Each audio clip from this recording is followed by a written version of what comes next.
dengan diawali dengan tilawatul Quran. Pagi hari ini kita ngajinya santai aja ya, jangan terlalu tegang, jangan terlalu serius, takutnya mempercepat tua. Udah tua, kalau cepat tua lagi ya. Ya Allah, kita ngaji santai aja lah, jangan terlalu nonton kalau bahasa orang Jawa. Apa itu nonton? Yang nonton. Iya kan? Baik, kita yang ibu-ibu atau bapak-bapak pegang itu judulnya apa, Bu? Materinya? Menyiapkan umur kedua. Ya, ibu-ibu pegang materinya? Enggak pakai bahasa banget. Minta materinya. Menyiapkan umur kedua. Bapak Ibu yang berdoa Allah Subhanahu wa taala. Kita kaji agak nyantai, tapi insya Allah mudah-mudahan menambah semangat kita dalam belajar dan belajar. Jamaah yang mulia Allah Subhanahu wa taala. Kita awali ngaji dengan membaca surah Al-Fatihah lebih dulu. Tadi sudah, tapi saya ingin nambah lagi sebelum ngaji ini. Dikhususkan kepada seluruh jamaah yang memang Allah lagi memberi ujian, baik berupa penyakit maupun sakit. Mudah-mudahan Allah angkat penyakitnya. Yang lagi diuji oleh kesempitan, mudah-mudahan Allah lapangkan. Allah berikan mudah rezeki, dosa banyak, yang penting melimpah, yang penting berkah, yang bisa untuk bekal pergi ke tanah Mekah dan Madinah. Dan apabila masih kurang, mudah-mudahan bisa untuk melunasi rumah. Amin. Juga bisa untuk beli sawah. Amin. Kalau kita mati sama-sama husnul khotimah. Amin. Al-Fatihah. Amin. Ar-Rahmanir-Rahim Maliki Yaumiddin. Iyyaka na'budu wa iyyaka nasta'in. Ihdinas siratal mustaqim. Siratal ladzina an'amta 'alaihim ghairil maghdubi 'alaihim waladdallin. Baik, jamaah yang dimuliakan Allah Subhanahu wa taala. Diajak doa senyum-senyum pas lihat lagi baca Fatihahnya. Apa kayak kurang yakin dengan doa Al-Fatihah tadi? Yakin banget kan? Pas senyum-senyum tadi pas doa. Kan gara-gara ada tunahnya buat beli rumah gitu ya. Saya tahu kayaknya doanya sesuai selera. Amin ya rabbal alamin. Jamaah yang dimuliakan Allah Subhanahu wa taala, mengawali ngaji pagi hari ini tentang menyiapkan umur kedua. Islam mengutamakan kehidupan akhirat di atas kehidupan dunia. Dua kehidupan tersebut dikontraskan sebagai dua jenis waktu. Yang pertama, waktu yang sejati, dan yang kedua yang tidak sejati. Digambarkan dalam surat Al-Ankabut, "Wa ma hadhil hayatud dunya illa lahwun wa la'ib. Wa inna ad-daral akhirata lahiyal hayawan law kanu ya'lamun." Itu ayat ada di dalam surat Al-Ankabut ayat 64. Jamaah yang mulia Allah Subhanahu wa taala, di ayat ini digambarkan wa ma hadhil hayatud dunya illa lahu wa la'ib. Dan tiadalah kehidupan dunia itu melainkan senda gurau dan main-main. Yang dianggap penting ternyata nggak penting loh di dunia ini. Yang dibanggakan ternyata nggak layak dibanggakan. Yang dianggapnya wow gitu kan, ternyata gitu kan. Sebaliknya, pokoknya kita lebih banyak tertipu oleh sesuatu yang menurut mata zahir kita luar biasa, nggak taunya biasa saja. Nah, maka harus diingat di kelanjutan di ayat tersebut Allah menegaskan wa inna ad-daral akhirah lahiyal hayawan law kanu ya'lamun. Dan sesungguhnya akhirat itulah yang sebenar-benar kehidupan jika mereka mengetahui. Jamaah yang dimuliakan Allah Subhanahu wa taala, kebanyakan manusia diberi usia panjang, tapi kadang tidak sedikit usia panjang itu tidak berkualitas. Banyak orang yang diberikan usia sampai berpuluh-puluh tahun hingga berdasi 100 tahun, tapi kualitasnya nggak jelas. Ada yang Allah berikan usia nggak banyak. Dalam sejarah banyak orang hebat, orang yang tertulis namanya dalam tinta emas sejarah itu usianya nggak sampai 50, nggak sampai 50. Dan para sahabat Nabi pun yang umurnya lebih dari umurnya Nabi itu sedikit, apalagi yang sampai ratusan. Di sini saya nukil hanya beberapa nama sahabat. Sahabat yang umurnya sampai 100 itu nggak banyak, bisa dihitung. Di antaranya sahabat Anas bin Malik radhiyallahu anhu. Sahabat Anas bin Malik memang dapat doa khusus dari Nabi. Sahabat Anas bin Malik adalah salah satu sahabat yang diserahkan oleh ibundanya dari usia 11 tahun. Sejarahnya dalam satu riwayat, semua orang berduyun-duyun datang pada Nabi dan berlomba memberikan hadiah. Sementara ibundanya sahabat Anas bin Malik yang ada sesuatu yang bisa diberikan sebagai hadiah pada Nabi. Karena Nabi nggak doyan sedekah. Infak sedekah itu Nabi nggak doyan. Tapi kalau hadiah Nabi menerima. Jadi kalau ada ini ngaku keturunan Nabi mintanya sedekah, perlu dipertanyakan. Wong Nabi nggak doyan sedekah. Ya, kau minta sedekah. Nah, ibundanya Sayyidina Anas radhiyallahu anhu ini kemudian datang kepada Rasulullah. Ya Rasulullah, semua orang datang ke sini memberikan hadiah terbaik kepadamu. Sementara aku nggak punya sesuatu yang bisa aku hadiahkan kepadamu. Aku hanya punya anak, namanya Anas. Aku serahkan kepadamu ya Rasulullah sebagai hadiah dariku. Terserah engkau mau jadikan apa dia. Subhanallah. Jadi sebenarnya gambaran contoh totalitas orang tua yang nyandringin anak itu seperti ini mestinya.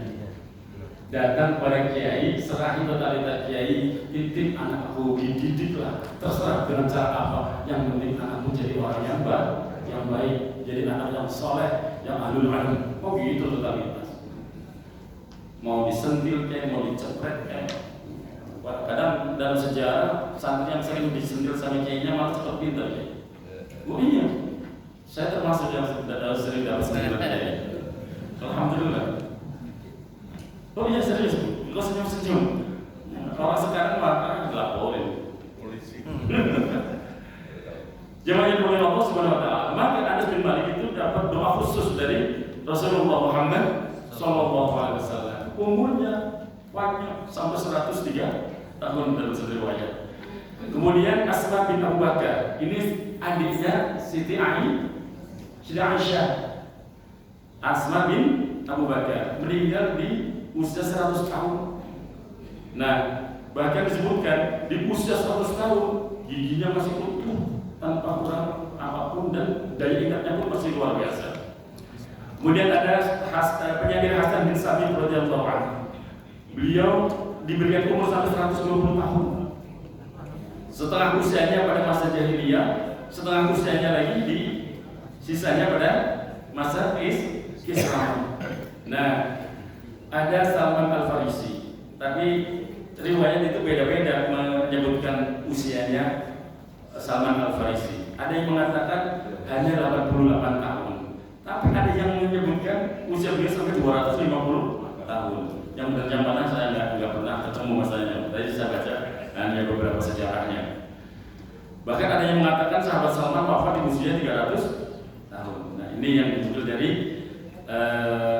Tuhfatul Wadi Bisyarhi Jami' Tirmizi. Nah jemaah yang Allah Subhanahu wa taala, yang perlu harus dipingat ketika kita diberikan oleh Allah usia yang berlimpah lebih dari 40 tahun. Kita semua kayaknya duduk di sini udah rata-rata 40 tahun ke atas ya. Hah?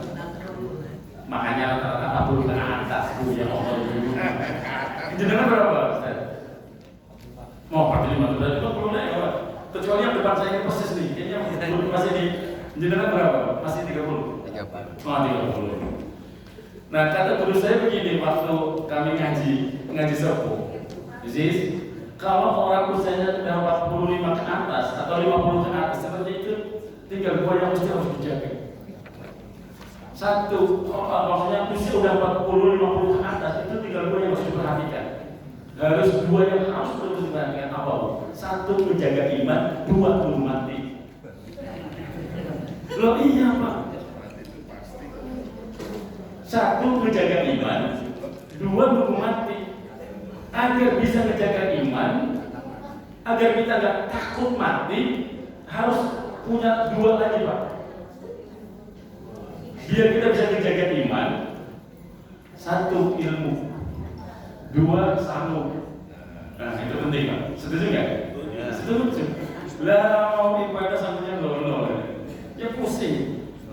Mau ibadah ilmunya nggak punya, nah bingung. Nah jadi ngejaga iman dan menunggu mati harus punya dua bekal, ilmu dan sanggup. Yang materi maksudnya loh. Nah baik, jamaah yang dimuliakan Allah Subhanahu Wa Taala. Maka tentang orang yang tidak menjaga usianya yang selalu bertambah dan bertambah, Nabi Shallallahu Alaihi Wasallam menyampaikan sebuah peringatan. Ini untuk saya pribadi sebenarnya, bapak-bapak, ibu-ibu. Tapi karena buat ngaji bareng ya kan, ada tulisan kecil kan ngaji bareng di atasnya itu. Ya, jadi kita saling mengingatkan, tanbih, saling mengingatkan. Salah satu la yukallimuhum Allahu yaumal qiyamah wa la yuzakkihim wa la yanzuru ilaihim wa lahum 'adzabun alim. Syekhun zalim wa malikun kadzdzab wa 'ailun mustaqwa. Apa maknanya? Ada tiga golongan yang Allah tidak berbicara kepada mereka kelak di hari kiamat, tidak membersihkan mereka dan tidak melihat kepada mereka. Oh berarti ini levelnya Allah udah super geting Pak. Tahu geting? Itu bahasa mana? Sengit. Geting itu dia bahasa mana? Jawa.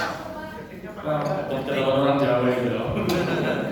Allah nggak mau melihat mereka, nggak mau berbicara dengan mereka. Bahkan Allah tidak berkenan membersihkan mereka. Maka harus hati-hati. Yang pertama adalah Syekhun zalim, orang yang sudah tua tapi masih nakal. Udah gitu aja maknanya ya. Orang yang sudah tua tapi masih nakal. Nakalnya apa ya? Baca sendiri, bukan ada. Ya kan? Wa malikun kadzdzab. Dan yang kedua adalah penguasa yang sudah bohong. Cuma ngomong-ngomong misalnya. Ini bisa. Tapi saya lagi husnudzan. Hari ini saya lagi husnudzan kepada pemerintah. Terlepas dari apa namanya gonjang ganjing yang kadang orang saling menilai. Ada yang memang paham jika penilaiannya itu bagus, benar dan lurus. Ada yang memang provokatif, yang memang melihat dari sisi kelirunya dan mencari kelirunya dan dikeliru-keliruin. Ya, masih relatif bagus lah. Mudah-mudahan nggak usah melihat sekarang di angka 18.000 nggak usah. Ini dari ngomong nanti jaga politik gitu enggak usah takut. Nyatanya masih makan kan hari ini. Pendarinya masih perlu. Pendarinya nggak tahu lah pendarinya itu apa. Pendarinya masih perlu. Aman. Mau 18 ya, mau 20 asal pendarian penuh aman Pak ya? Aman Pak. Ya sudah. Pokoknya kasih jaminan hidup itu bisa Allah. Tugas kita itu hanya ikhtiar. Tenang, nggak apa-apa insya Allah. Kita itu hidup di Indonesia Pak. Apa bahasanya ya? Sesusah-susahnya nggak susah. Insya Allah pergi ke Kali. Saya dulu pernah mondok Pak. Pernah mondok di satu pesantren di Kali Gunung Selamet. Saya nggak usah sebut daerahnya lah, ketahuan. Itu kalau mandi, cuci, apa semuanya di pinggir kali, karena memang, nah itu santri, yang namanya santri, ya jangan saya ngomong itu prihatin. Kadang itu tahu bahasa mana lagi? Ya itu panen. Nah, kalau orang kampung itu dapat bagiannya adalah ya gabah. Kalau santri dapat beras. Karena apa? Biar cepat buat meliwet. Nah, udah dapat beras belum ada lauknya. Tapi karena hidup di Indonesia aman, habis nyuci pakaian, habis mandi di kali, udah nelusurin aja pinggir kali. Itu namanya kampung apa segala hidup liar itu banyak sekali. Aman. Dan ternyata sampai sekarang masih hidup kok. Iya. Hidup di Indonesia itu luar biasa, apapun jadi. Subhanallah. Ada pohon jambu mete gitu kan, mau berlari di pinggir kali itu. Daun-daun itu yang picunya akan buat melarat pos depot. Gak usah dibayangin ibu. Ibu itu bayangin kayak apa sih Ustaz? Tetap dicari di pasar, saya sendiri aja cari. Baik, zamannya berikan Allah Subhanahu wa taala. Allah enggak ridha, Allah enggak suka, Allah enggak peduli kepada penguasa yang suka bohong. Tapi insya Allah buat kita doakan. Penguasa kita enggak bohong. Walaupun kemarin baru ada yang dipotol gitu kan gara-gara ya jangan bilang MBY ya udah jelas. Dong sendiri ke sana-sana saya bosan kalau ngaji. Khusus fokus ngaji aja gitu aja. Ya, setuju. Jangan nyinggung-nyinggung MBY enggak usah lah. Cuma kasih tahu doang nih Pak. Enggak nyindir. Dan yang ketiga, yang Allah enggak ridha, Allah enggak suka adalah a'ilul mustaqbal. Apa pemaknaannya? Allah itu enggak suka orang miskin sombong. Orang miskin sombong. Kaya sombong aja enggak baik, apalagi miskin jelek sombong. Ganteng aja sombong jelek. Enggak cantik sombong. Cantik aja sombong jelek. Jadi itu yang harus disukai. Jangan melihat Allah Subhanahu wa taala. Ada amalan-amalan yang harus diperhatikan oleh Bapak Ibu ketika sudah tidak muda lagi. Di sini saya tulis tua, tapi saya tidak tega bacanya. Ada amalan-amalan yang harus diperhatikan oleh Bapak Ibu ketika sudah tidak muda. Saya akan percepat karena saya akan tambahin materi ini dari sisi yang lain. Yang harus kita jaga betul, menghindari hal-hal yang diharamkan oleh syariat. Itu tadi, usia sudah tidak muda. Yang harus kita jaga adalah iman tadi. Menghindari hal-hal yang diharamkan oleh syariat. Menambah amalan-amalan sunnah. Jadi Bapak Ibu yang kepada Allah Subhanahu wa taala, nikmati saja kesempatan yang Allah berikan ketika kita bisa berbuat sesuatu amal yang bisa kita kerjakan. Jangan sampai kita sia-siakan. Kita bisa wudhu misalnya, sempurnakan wudhu kita. Bukan hanya yang wajib. Kalau yang wajib berarti kan yang ada disebutkan dalam rukun itu yang wajib tuh. Ya ayyuhalladzina amanu idza qumtum ila sholati faghsilu wujuhakum wa aydiyakum ila al-marafiq famsahu bi wujuhikum ila al-ka'bayn. Itu di surah Al-Maidah. Jadi ketika kita dikasih kesempatan oleh Allah bisa wudhu, maka sempurnakan wudhu. Karena apa? Dengerin baik-baik. Inna ummati yud'auna ghurran muhajjalina min asaril wudu. Faman istata'a minkum an yutila ghurratahu falyaf'al. Sesungguhnya umatku kelak kata Nabi akan dipanggil pada hari kiamat dalam keadaan wajah, tangan dan kakinya nampak bercahaya karena apa? Bekas wudu. Ada bekas wudunya.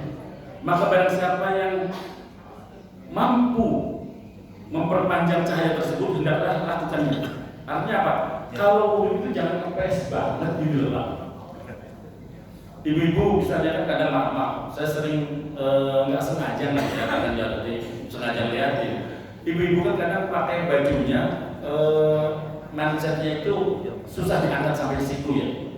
Nah itu kalau wudu nggak bisa ditawar, harus dilepas gitu ditarik sampai siku. Karena alasan mansetnya susah ditarik, sedapatnya nggak bisa. Itu nggak sah. Bangsa ilal mirfaqo ini sampai 2 siku kan? Ayatnya jelas banget. Idza kuntum ila sholati faghsilu wujuhakum wa aydiyakum ila al-marafiq. Ila al-marafiq. Itu harus ila al-marafiq itu harus benar-benar melebihi dari siku. Nah, itu lebih baik. Sempurnakanlah wudu kita dengan amalan-amalan yang bisa menambah keistimewaan. Karena kelak anggota tubuh kita itu akan bercahaya, menjadi pertanda kita itu orang-orang yang menjaga wudu. Nah, mazhab Ahlussunnah wal Jamaah menyatakan kelak pada hari kiamat pun bumi yang kita injak, Pak, bumi yang kita injak diberi kehidupan. Bumi yang kita injak diberi kemampuan berakal dan berbicara. Pada hari kiamat kelak Allah memerintahkan kepada bumi ini untuk berbicara. Mana dalilnya? Yauma idzin tuhaddisu akhbaraha bi anna rabbaka awhalaha. Hati-hati. Yauma idzin tuhaddisu akhbaraha. Pada hari bumi menyampaikan berita tentang apa yang diperbuat manusia di atasnya. Subhanallah. Jamaah yang dimuliakan Allah Subhanahu wa taala, Nabi sallallahu alaihi wasallam ketika membaca ayat ini disebutkan dalam satu riwayat, ada juga di dalam kitab Riyadhus Shalihin, beliau bertanya kepada sahabat ketika beliau baca yauma idzin tuhaddisu akhbaraha summa qala atadruna ma akhbaruha. Wahai sahabat-sahabatku, apakah kalian tahu apa yang akan dikabarkan oleh bumi kepada kalian? Qalu Allah wa rasuluhu a'lam. Allah dan Rasulnya lebih tahu. Para sahabat menjawab seperti itu. Fa inna akhbaraha an tashhadu ala kulli 'abdin aw ummatin bima 'amila ala dhahriha. Kata Nabi, yang dikabarkan oleh bumi adalah bumi akan bersaksi atas setiap hamba dan umat tentang apa yang telah diperbuat di atas bumi itu. Bahkan disebutkan di sini, amil kadza wa kadza. Bumi akan matur kepada Allah. Si fulan berbuat ini begini ya Allah. Fi yaumin kadza wa kadza, di hari ini di tanggal sekian. Subhanallah. Fa hadhihi akhbaruha. Itulah yang akan dikabarkan oleh bumi. Makanya hati-hati Bu. Berbuat apapun di atas bumi ini hati-hati. Maka di dalam apa yang kita sering pelajari, khususnya mazhab Imam Syafi'i, disunahkan Pak, berpindah-pindah tempat sholat dari tempat satu ke tempat yang lain, dari sholat sunnah wajib, dari tempat sholat wajib ke sholat sunnah. Wa yusannu ayyan taqila lin-nafli awil fardi min mawdi'i fardihi aw naflihi ila ghairi taksiran lima wadi sujud fa innaha tashhadu wa lima fihi min ihya'il biqab bil ibadah. Disunahkan pindah atau berpindah untuk melakukan sholat fardu atau sunnah dari tempat sholat fardu ke tempat sholat sunnah lainnya. Dalam rangka apa? Memperbanyak tempat sujud. Karena nanti tempat itu akan bersaksi untuknya. Dan karena hal itu termasuk upaya menghidupkan suatu tempat atau bumi dengan ibadah. Jadi tadi sholat qobliyahnya di mana, wajibnya di mana. Kalau misalnya ibu-ibu nanti sholat duha atau sholat syuruh gitu kan, sholatnya di mana lagi? Banyak tempat. Penting, sangat penting. Nah, selanjutnya ini mumpung saya lagi ingin saya ingatkan, penting Bapak Ibu Nabi Allah Subhanahu wa taala. Sebaliknya, jika orang berbuat misalnya ini misal boleh saja, bukan berarti nyinggung siapapun. Saya lagi nasihatin diri sendiri. Ada orang terlanjur kepleset berbuat sesuatu maksiat di tempat itu, di tempat tertentu misalnya. Ada nasihat dari Syekhul Akbar Ibnu Arabi. Nasihatnya begini, Pak. Idza asyaita Allah Ta'ala bi mawdi' fala tabrah min dzalikal mawdi' hatta ta'mala fihi ta'atun wa tuqimu fihi ibadah. Kata beliau, jika engkau kadung bermaksud kepada Allah di suatu tempat, maka jangan engkau tinggalkan tempat itu hingga engkau berbuat ketaatan dan mendirikan ibadah di tempat itu. Karena apa? Fakama yashhadu alaih. Disebutkan di sini sebagaimana tempat itu telah bersaksi atas kemaksiatanmu. Kalau kamu juga berbuat ibadah atau berbuat taat di tempat itu, ia pun jika diminta untuk bersaksi akan bersaksi juga untuk kebaikanmu. Jadi misalnya Aziz berbuat dosa dan kritik kita, jangan tinggal di tempat itu sebelum taat. Ngapain ya sholat sunnah, baca tasbih, tahmid, tahlil, atau zikir, atau baca Al-Quran. Itu. Jadi nanti di tempat itu di depan Allah, bumi itu bersaksi kemaksiatan negatif, tapi juga bersaksi atas kebaikan kita. Tapi ibu nggak usah nanya, Ustaz, udah patung, tempatnya jauh lagi di Bali gimana ya? Misalnya, ini misalnya, apa balik ke sana terserah. Itu misalnya, udah ngaku nih. Jawabannya mulia Allah Subhanahu Wa Taala. Maka para sahabat, saya nukilkan dua saja, menasihati kita. Di antara adalah sahabat Abu Darda. Di sini nggak ada, Pak, tapi ini tambahan. Malah tadi saya mengatakan akan saya sampaikan tambahan lagi. Sahabat Abu Darda memberikan nasihat pada kita, "Udhkurullah inda kulli hijrah wa shijrah la'alla ta'ti yaumil qiyamah fatashhadakum." Kata beliau, sahabat Abu Darda, berzikirlah kalian mengingat Allah di setiap bebatuan. Inda kulli hijrah, di setiap bebatuan yang kamu injak. Wa shijrah, di setiap pepohonan yang kamu lewati. La'allaha ta'ti yaumil qiyamah fatashhadu 'alaikum, agar kelak di hari kiamat bebatuan itu yang kamu injak, pepohonan yang kamu lewati akan bersaksi di hadapan Allah Subhanahu Wa Taala atas kebaikan yang kamu lakukan. Ini nasihat dari sahabat Nabi.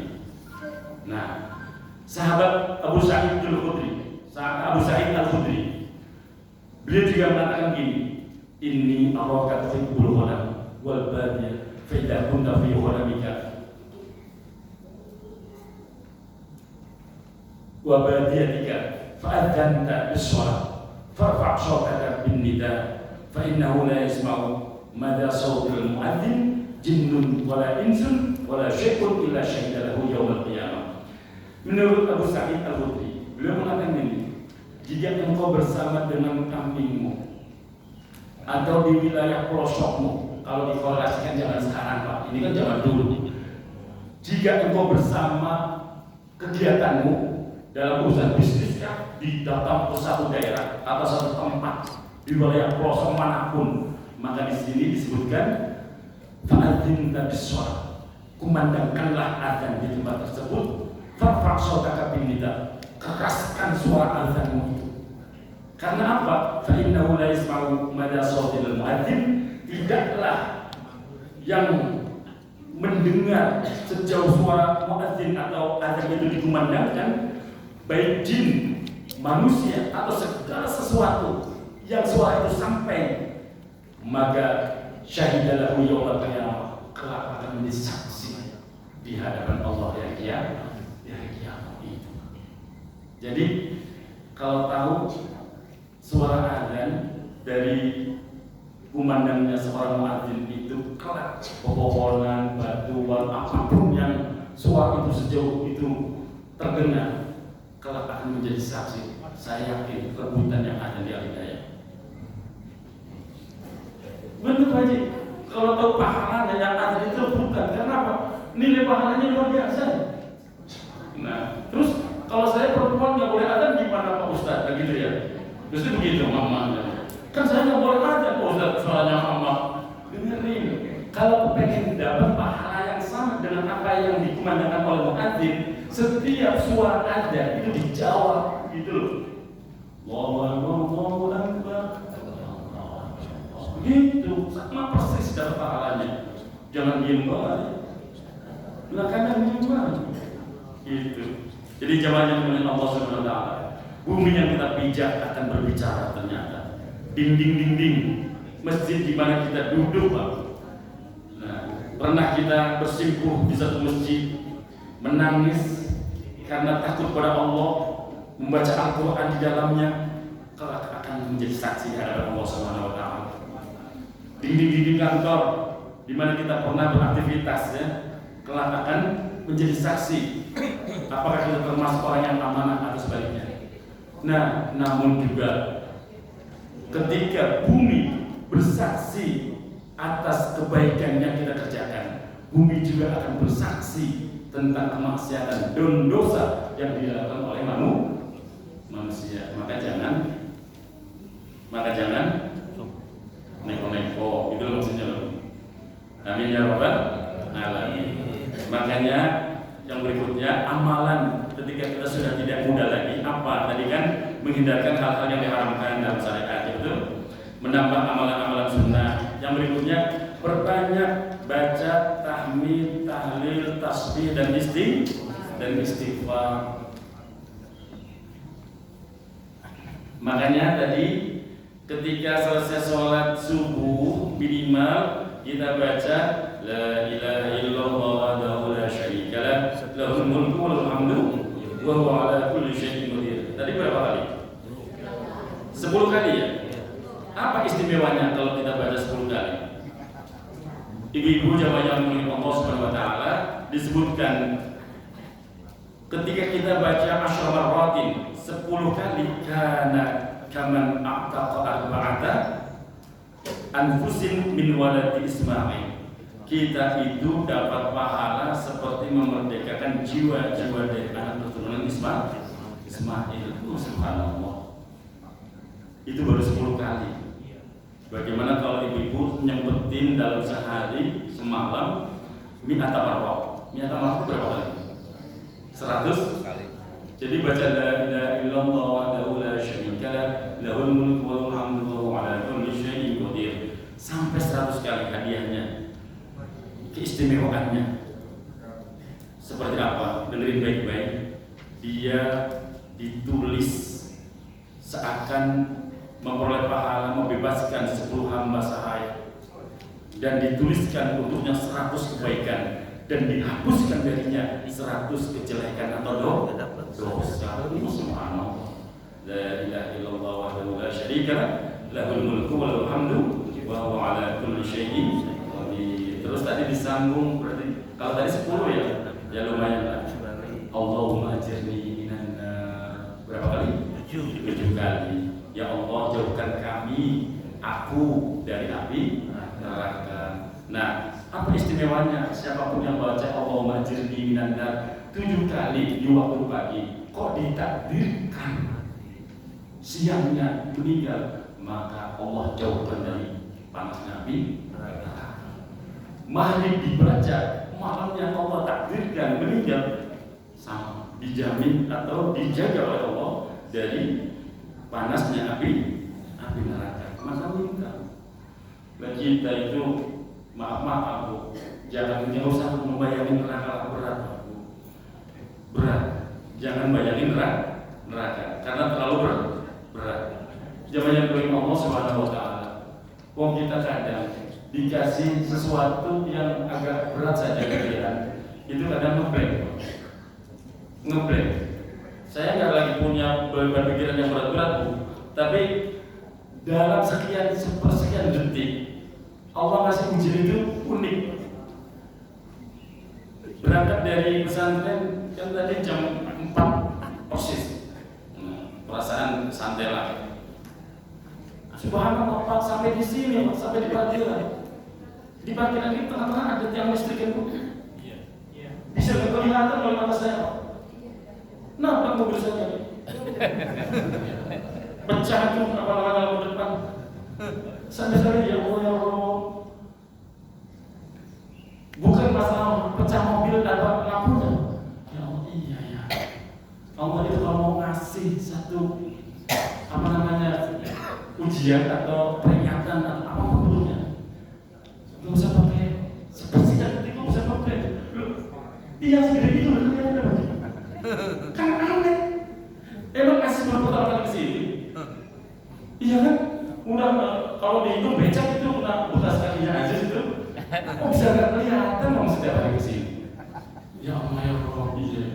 Makanya harus banyak-banyak istighfar, banyak-banyak sholawat pada Nabi, banyak-banyak baca tasbih dan tahlil. Nah mestinya ditambah sedekah, bertambah sedekah. Gak usah banyak Bu, sedekah itu nggak penting banyak. Yang penting sering. Ya ada 10.000, ya 100.000. Nggak ada 100.000, boleh sejuta. Sejuta orang tebel, ya 10 kali lipat. Jangan pelit, nggak penting pelit. Tahu nggak sih Bu, kenapa hari ini atau bapak-bapak banyak orang yang dikasih kesempatan oleh Allah bisa bersedekah lebih, tapi kemudian terjadi penyakit bakhil atau pelit atau korek. Karena apa? Dua hal yang menjadi seseorang itu bakhil atau pelit. Satu, menganggap hidupnya itu masih lama. Nah itu pasti beli. Buat besok, buat entar, buat nanti, buat tahun depan. Gitu kan? Nah, yang kedua, nganggap duit itu penting. Nanti kayak yang di iklan-iklan yang di YouTube, duit itu nggak penting, terus bilang kalau sedikit, leader kata ibu begitu. Kalau banyak penting. Artinya gini Bu, ya betul, materi itu penting untuk bekal hidup. Tapi kalau kita menganggap duit itu segala-galanya, ya akhirnya jadi bakhil untuk sesuatu yang bermanfaat untuk diri kita saja berat itu loh. Padahal yang namanya kita ketika dikasih rezeki oleh Allah dalam bentuk materi, itu kesempatan untuk bisa meraih surga Allah lewat materi itu. Jemaah yang mulia Allah Subhanahu wa taala. Kalau kita itu berat dengan sedekah karena memang kita bukan yang dititipi materi yang banyak, perbanyaklah amal-amal ringan tapi pahalanya besar seperti zikir dan baca sholawat. Nah, makanya tadi saya bilang tasbihnya yang dibaca tasbih yang kalau kita baca nilainya luar biasa. Subhanallah wa bihamdi adada khalqi wa ridha nafsi wa zinata 'arsy wa midada kalimati. Hafal tak ya? Hafal. Subhanallah walhamdulillah wa la ilaha illallah wallahu akbar. Boleh, yang mana aja silakan. Kalau saya lebih senang itu yang tadi yang pertama. Karena apa? Yaitu ada riwayat yang mengatakan ketika Nabi SAW hendak keluar rumah, salah satu istrinya Nabi dulu ada yang namanya Maria Al-Qibtiyah. Istrinya Nabi ada yang namanya Maria Al-Qibtiyah. Itu Nabi keluar dari rumah subuh melihat istrinya lagi zikir. Pas pulang agak menjelang siang, itu di rumahnya pas masuk rumah istrinya masih zikir. Wah keren. Biar ibu sekarang yang datang di sini ya, ditinggal suaminya lagi zikir. Wah pas suaminya pulang masih zikir. Tadi ibu di sini bacanya seperti itu. Nah, Nabi kemudian bilang, wahai istriku, apakah kamu ingin tahu? Aku beritahu satu amalan yang bila engkau baca 3 kali nilainya sama dengan kamu yang kamu kerjakan sekarang. Duduk dari setelah subuh sampai menjelang siang. Apa itu? Bacaan tasbih tadi. Subhanallah wa bihamdi adada khalqi wa ridha nafsi wa zinata 'arsy wa midada kalimati. Hafal? Harus hafal. Wah, repot nggak hafal lah. Harus hafal. Itu nilainya luar biasa. Jangan enggak. Pokoknya harus hafal. Dihafalin enggak? Ayo bersama-sama. Subhanallah wa bihamdi adada khalqi wa ridha nafsi wa zinata 'arsy wa midada kalimati. Nah itu dibaca. Kalau Aziz karena hajatnya banyak, keinginannya banyak, jadi bacanya banyak. Kalau ibu 3 kali boleh, 7 kali boleh. Yang mana saja, yang penting didawamkan, diamalkan. Kemudian rutin membaca zikir pagi sore. Yang pernah saya ajarkan di sini juga tuh, Ismullah al-A'zam, masih ingat ya Bu ya? Ibu-ibu hafal semua lah, insya Allah kalau pernah ngaji bareng saya pernah mengajarkan Ismullah al-A'zam. Asma-asma Allah yang agung itu dibaca. Diawali dengan 2 ayat terakhir surat At-Taubah, dibaca 7 kali. Laqad ja'akum rasulun min anfusikum azizun 'alaihi ma 'anittum harisun 'alaikum bil mu'minina raufur rahim. Fa in tawallaw faqul hasbiyallahu la ilaha illa hu 'alaihi tawakkaltu wa huwa rabbul 'arsyil 'azim. Ini dibaca 7 kali. 2 ayat terakhir di surat At-Taubah. Baru kemudian baca 3 ayat terakhir di surat Al-Hasyr. Diawali dengan ta'awud, a'udzubillahi as-sami'il 'alim minasyaitonir rajim 3 kali. Wallahu alladzi la ilaha illa hu alimul ghaibi wasyahada huwar rahmanur rahim. Wallahu alladzi la ilaha illa huwal malik al-malikul quddus as-salamul mu'minul muhaiminul azizul jabbarul mutakabbir. Subhanallahi 'amma yushrikun. Wallahu khaliqul bari'ul musawwirul lahul asmaul husna. Yusabbihu lahu ma fis samawati wal ardh wa huwal azizul. Itu namanya Ismullah al-A'zam. Itu pondasi doa. Doa ibu apa saja, hajat ibu apa saja, jangan tinggal Ismullah al-A'zam dulu sebelum doa. Itu dahsyat. Doa yang biasa menjadi luar biasa kalau dipondasiin dengan Ismullah al-A'zam.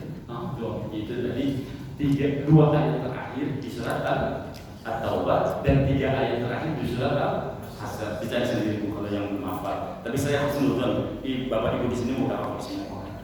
Amin ya rabbal alamin. Pokoknya kalau nggak mau nonton berarti saya ditutup aja dulu lagi masalahnya. Saya mau nonton aja lah, udah pintar semuanya. Amin ya rabbal alamin gitu. Kemudian tetap aktif dan rajin kalau boleh di usia yang sudah tidak muda, Pak. Hiburan terindah itu apa sih? Majelis ilmu, titik. Halo, setuju nggak? Di usia yang sudah tidak muda lagi, hiburan terindah itu bukan mall, apalagi konser, majelis ilmu aja. Benar? Iya, mau apa lagi sih? Sering-seringlah datang ke majelis ilmu. Itu tempat yang terbaik untuk kita. Rutin membaca Al-Quran. Itu tadi diawali dengan membaca Al-Quran walaupun 1 halaman. Kemudian perbanyaklah sesuatu yang harus kita tinggalkan. Artinya apa dengan baik ibu? Umur yang Allah anugerahkan kepada kita itu ada yang sifatnya physically. Nah, kalau physically standarnya sudah sering saya sampaikan. Umur umat Nabi Muhammad itu antara 60-70. Itu sering banget saya sampaikan. Amal umat lima baina sittina wa sab'in wa aqallu ma yajuzu dzalik. Umur umat itu antara 60-70. Sangat sedikit yang melewati itu. Nah, bisa jadi umur fisik kita hanya berapa? 60-70 itu. Tapi ada.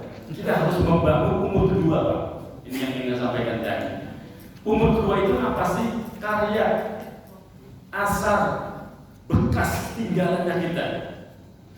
Jadi ada di antara manusia yang karyanya terkubur bersamaan dengan terkuburnya badan, sehingga begitu ia mati ya sudah, nggak ada yang bisa diingat lagi.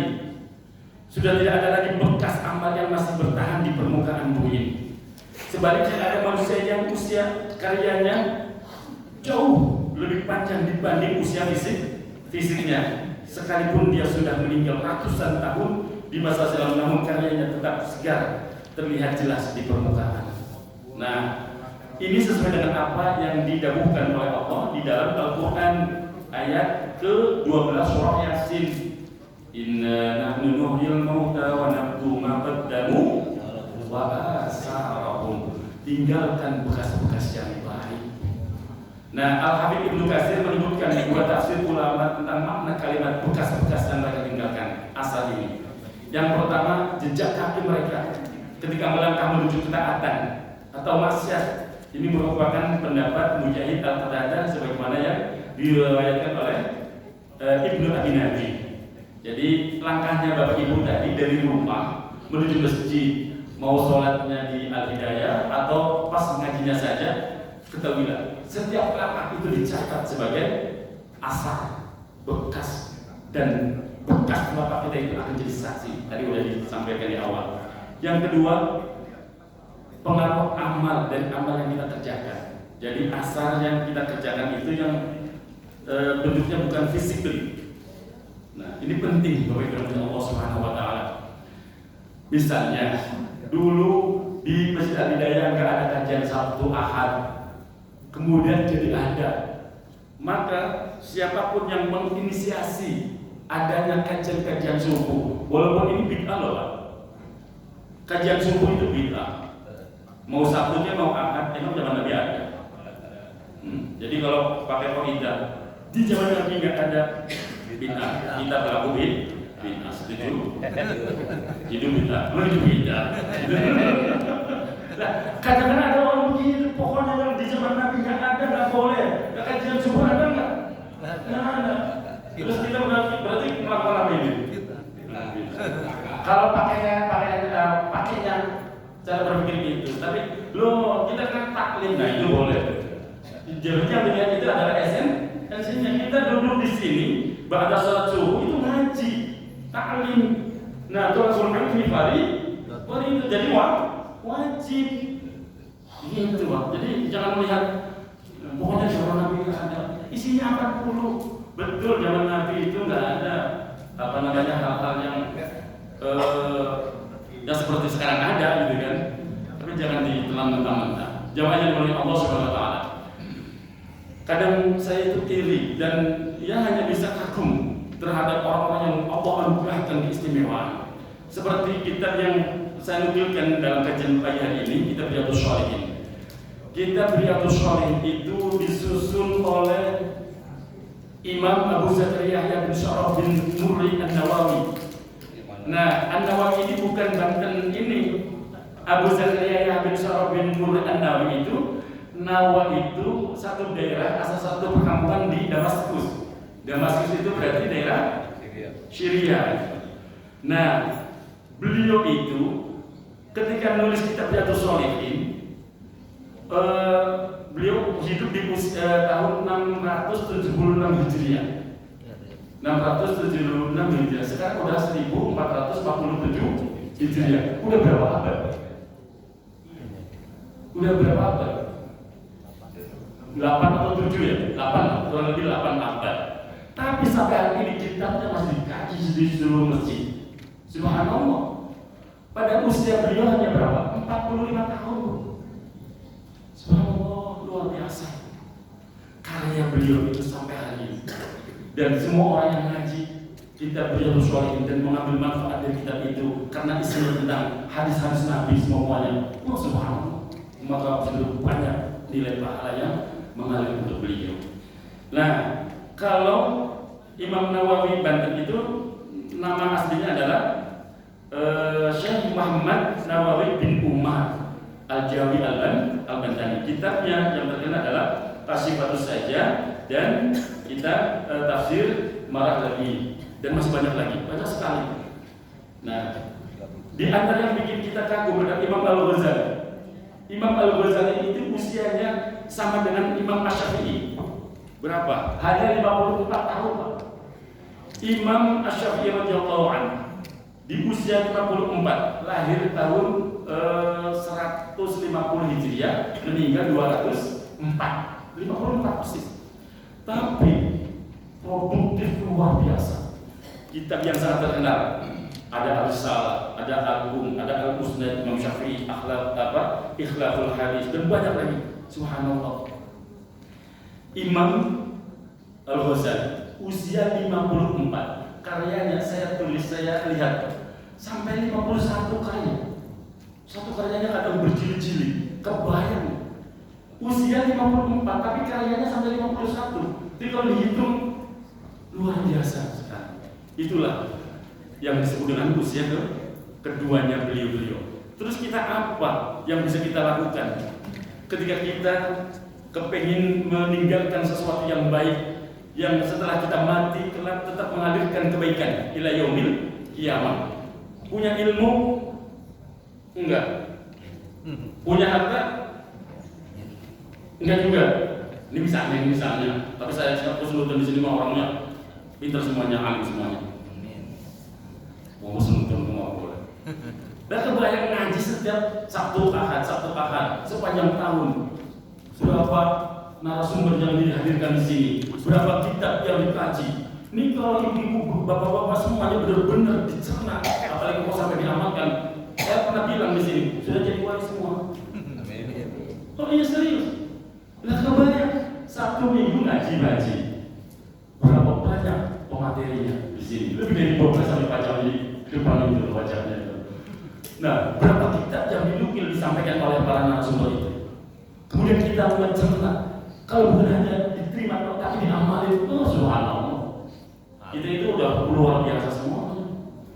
Makanya kalau saya mengatakan saya itu lagi berhadapan dengan orang-orang hebat di sini, enggak berlebihan, bukan dengan diri bapak ibu yang udah seneng. Iya kan? Alhamdulillah. Subhanallah. Jadi bukan orang yang awam. Jadi kalau misalnya di majelis ini, khususnya di Masjid Al-Hidayah, kemudian menghadirkan pemateri yang materinya rada berat, gak apa-apa. Karena apa? Banyak juga masjid yang kadang minta kepada beberapa narasumber, minta kitab yang berat. Ada yang pernah dan satu masjid, Ustaz bisa nggak mengkaji kitab Al-Hikam gitu? Ya saya sih pernah kaji Al-Hikam, walaupun sampai hari ini belum pernah hatam. Tapi kalau ikut hataman kok pernah. Ikut hataman kok Terus ngaji hitam kalau nggak dibarengi dengan laku torekok, itu kayak orang pakai baju nggak ada badannya itu kan. Jadi keluhnya kan apa nantinya? Nah, apa ya siap jamaahnya? Ternyata jamaahnya nggak siap, hanya 1-2 orang. Makanya kalau saya lihat di Alidaya ini luar biasa. Jamaahnya itu udah doyan ngaji. Jadi kalau misalnya buka kitab yang istiqomah di bedah setiap bulan walaupun sebulan sekali pertemuannya, itu keren banget. Biar tambah berkualitas nilai ibadah yang kita kerjakan. Jamaah yang menurut Allah SWT. Jadi yang kami maksud dengan ayo kita menyiapkan usia kedua adalah karya, sesuatu yang bisa kita tinggalkan apapun bentuknya. Kalau kita punya ilmu ya dengan ilmu, kalau kita punya harta ya dengan harta, kalau kita nggak punya ilmu dan harta ya dengan tenaga, dengan sesuatu yang manfaat. Karena karya mereka itu orang-orang yang bisa melakukan sesuatu itu lebih panjang dibandingkan usia yang secara fisik. Umur kedua itu penting, kita harus lakukan. Penting. Tadi yang saya perjelas, siapapun yang menginisiasi kajian subuh di Alidaya Sabtu Ahad itu, selama kajian ini kemudian berjalan, kemudian mewariskan ilmu-ilmu dari jamaah ini yang tadinya nggak tahu jadi tahu, yang tadinya nggak ngerti jadi ngerti, yang tadinya awam jadi paham, maka panen pahala terus ila yaumil qiyamah. Subhanallah. Makanya harus, kalau nggak itu tadi, kalau nggak punya harta ya dengan ilmu, kalau nggak punya dua-duanya ya dengan tenaga, dengan waktu yang bisa kita lakukan. Jamaah yang mulia Allah Subhanahu Wa Taala. Selanjutnya yang ingin saya sampaikan, agar kita hati-hati. Asar itu ada yang bersifat materi, ada yang bersifat bukan materi. Yang sifatnya materi, misalnya bapak ibu punya rezeki bangun masjid, bangun pesantren, atau majelis taklim, jembatan, bangun sumur, kemudian manfaatnya diberikan kepada umat. Sampai hari ini kan siapa yang nggak dengar sumurnya sahabat Usman? Masih ada kan? Berapa hamba? Subhanallah. Itu contoh yang real. Nah, dengan materi. Nah, sebaliknya jangan pernah coba-coba membangun tempat maksiat selama tempat itu ada yang menggunakan untuk kemaksiatan, berarti kita panen dosa. Makanya jangan main-main.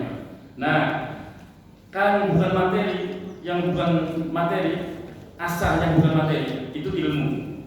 Misalnya seorang ustaz, yai ngajarin santrinya, jamaahnya, subhanallah, itu luar biasa.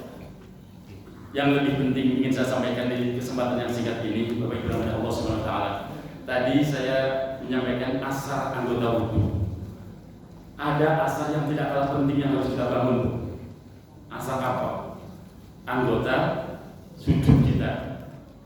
Anggota sujud kita. Bapak Ibu dan Allah Subhanahu Wa Taala. Insya Allah Bapak Ibu sering dengar ayat ini disampaikan oleh banyak ustaz maupun kiai. Muhammadur Rasulullah, gitu ya.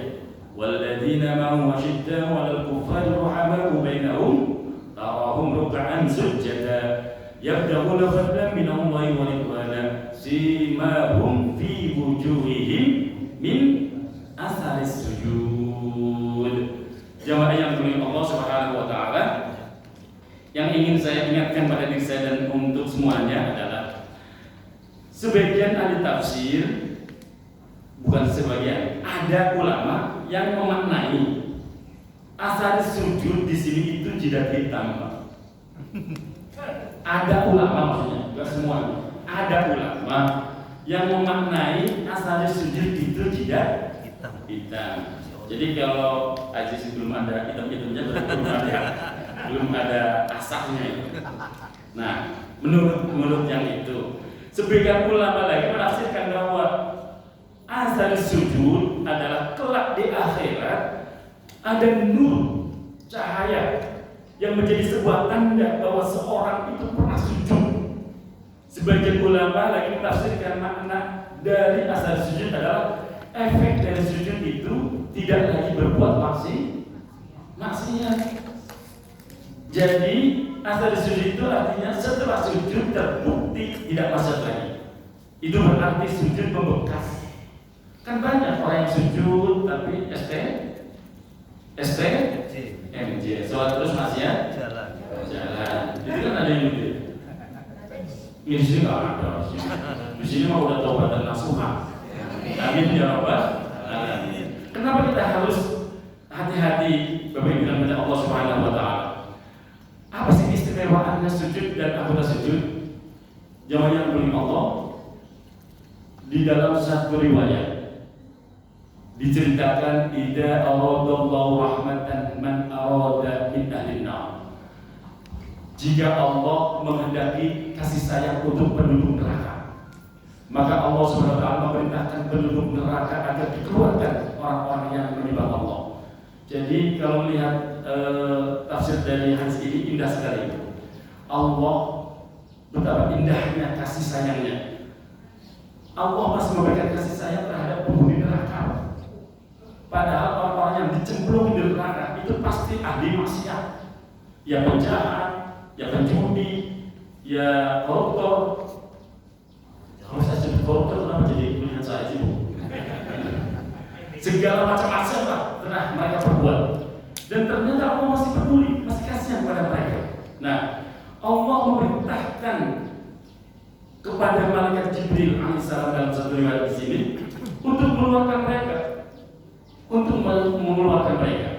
Maka malaikat Jibril kemudian turun mencari orang-orang yang pernah beribadah kepada Allah Subhanahu wa taala, pernah menempelkan jidatnya untuk sujud di hadapan Allah Subhanahu wa taala.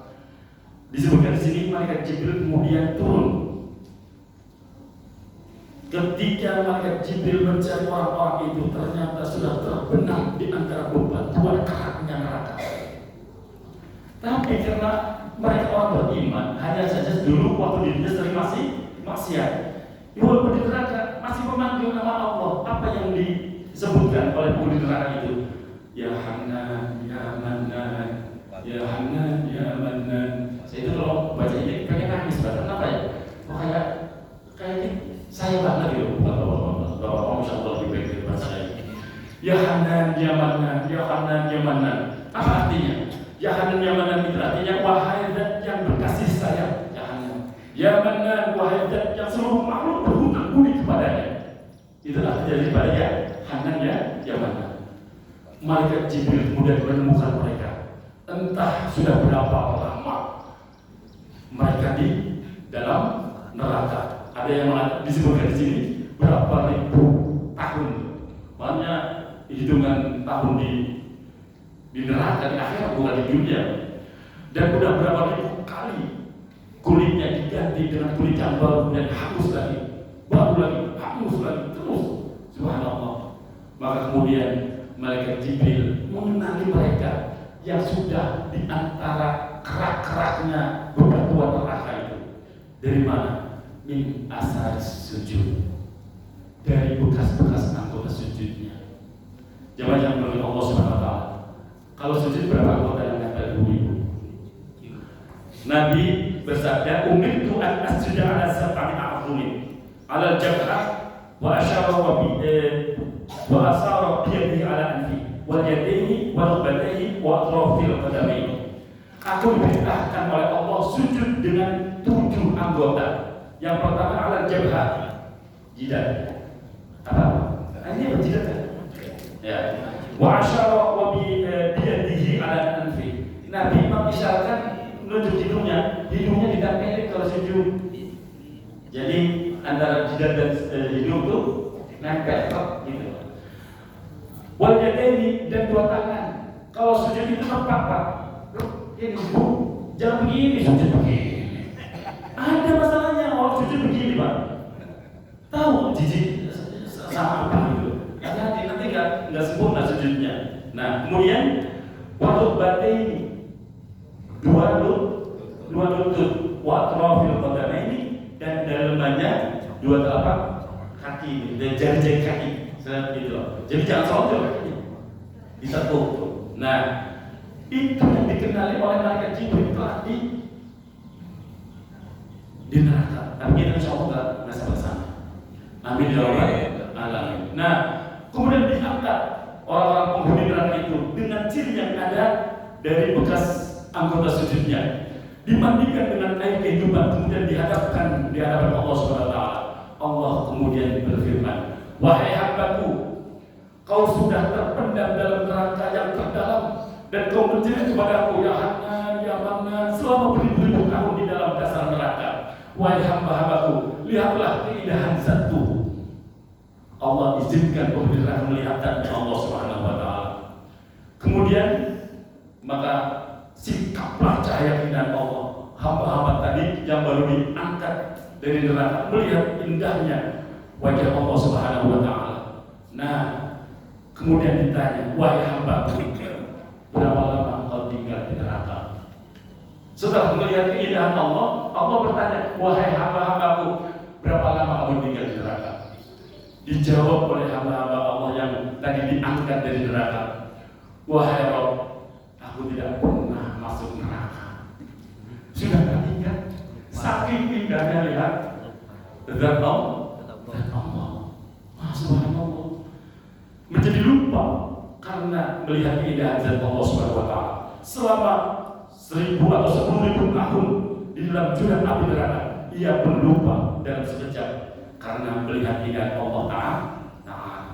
Nah, Allah haramkan anggota sujud untuk dibakar di dalam panasnya api neraka. Maka disebutkan di sini, wa harramallahu 'alan nar an ta'kula asar sujud fa yakhrujuna minan nar. Fa kullu min adam ta'kuluhu nar illa asar sujud. Subhanallah. Allah melarang anggota sujud ini direbus, dibakar oleh panasnya api neraka. Jangan yang mulia Allah Subhanahu wa taala. Maka jangan anggap sepele. Ketika kita sujud benar-benar sempurna. Tadi seperti saya mengingatkan, ketika Bapak Ibu wudhu pun yang sempurna, karena bekas wudhu pun akan menjadi saksi, akan menjadi ciri untuk kita dikenali. Nah, agar kelak kita pun dikenali oleh Nabi kita Muhammad Sallallahu Alaihi Wasallam. Jangan sampai kita aku umatnya Nabi. Nabi gak kenal, apa celaka Pak? Yang terakhir, berbanyaklah baca sholawat pada Nabi kita Muhammad Sallallahu Alaihi Wasallam. Sholawat yang mana saja? Kan saya pernah menceritakan di tempat lain mungkin, tapi di sini saya cerita ini sebagai penutup. Ada orang ketika tawaf, melakukan tawaf di Ka'bah. Tawaf di Ka'bah ya kan? Nah, seorang pemuda tawaf diperhatikan oleh Imam Sufyan As-Tsauri. Pemuda ini tawaf yang dibaca gak ada yang lain, hanya sholawat. Putaran pertama sholawat, kedua sholawat, tiga sholawat. Gak ada doa lain apapun, gak ada permohonan apapun kecuali sholawat. Penasaran Imam Sufyan As-Tsauri disamperin, "Wahai anak muda, apakah kamu tidak punya hajat apapun untuk meminta sesuatu pada Allah? Tiga yang kau baca hanya sholawat dan sholawat." Anak muda ini kemudian balik melihat wajahnya bertanya, "Siapakah engkau?" "Aku Sufyan As-Tsauri." "Kalau bukan engkau yang bertanya, wahai Imam, aku tidak akan menjawab karena ini menyangkut aibku dan keluargaku. Wahai Imam, aku menuju Mekah untuk menunaikan ibadah haji itu berdua dengan ayahku dalam sebuah perjalanan. Ayahku kemudian sakit. Kami berhenti untuk kemudian memberikan pengobatan kepada beliau. Tapi ternyata sakitnya mengantarkan dia kemudian wafat, meninggal dunia dalam perjalanan menuju Mekah untuk menunaikan ibadah haji. Yang membuatku sedih ya Imam, wajah ayahku ketika mati, ketika meninggal berubah legam hitam, mirip wajahnya babi. Aku malu, aku tutupi wajah ayahku, aku tungguin di sampingnya. Terlalu capek hingga aku tiduran. Di dalam tidur aku melihat ada sosok, belum pernah aku melihat sosok orang seganteng itu. Aku belum pernah melihat sosok yang bajunya seindah itu. Aku belum pernah melihat orang yang tubuh dan bajunya sebegitu harum belum pernah aku cium sebelumnya. Dia menghampiri tubuh hitam ayahku. Beliau menikapkan tubuhnya, kemudian mengusap wajahnya dengan tangannya. Berubah seketika wajah ayahku lebih bersih dari sebelumnya. Beliau pun hendak meninggalkan tempat. Aku tahan jubahnya. Aku tahan. Wahai Tuhan, siapakah engkau? Dan kenapa engkau melakukan itu kepada ayahku? Wahai anak muda, apakah engkau tidak mengenalku? Aku belum mengenalmu, wahai Tuhan. Akulah Muhammad bin Abdullah. Subhanallah. Ternyata yang kata Rasulullah. Ketahuilah, wahai anak muda, ayahmu dulu waktu muda memang ada rada nakal. Kok jadi tegang begini? Ayahmu, wahai anak muda, dulu waktu hidup memang rada-rada nakal, tapi senakal-nakalnya orang tua tidaklah beliau istirahat di waktu malam kecuali beliau membaca sholawat sebanyak-banyaknya bila ada di tanpa hitungan, membaca sholawat kepada aku dengan sebanyak-banyaknya. Maka aku menepati janjiku, kata Nabi. Siapa yang membaca sholawat kepadaku, maka aku akan memberikan syafaat untuknya. Dan itu yang tertulis di gerbang ketika Bapak Ibu masuk dari Babu Salam menuju makamnya Nabi. Sebelah kiri ada pintu, yang di atas pintu itu ada tulisan gini, syafaati li ahlil kabairi ummati. Yang pernah umroh atau ziarah pernah melihat ya tulisan itu? Syafaati li ahlil kabairi min ummati. Syafaatku untuk pendosa besar dari umatku. Kan kita bantu itu Pak, siapa itu? Nah, subhanallah, jamaah yang Allah Subhanahu wa taala. Maka sejak itu, kata pemuda itu, aku tidak mau meninggalkan sholawat kepada Nabi Muhammad Sallallahu Alaihi Wasallam. Nah, makanya itu kayaknya perlu kita ikuti, Pak. Perlu kita ikuti. Selain kita memperbanyak istighfar dan menyempurnakan setiap ibadah, walaupun ibadah sunnah, apalagi ibadah wajib, kita juga harus berbanyak baca sholawat kepada Nabi Muhammad Sallallahu Alaihi Wasallam. Ini yang harus saya sampaikan. Mudah-mudahan bermanfaat. Hanya buat kita coba.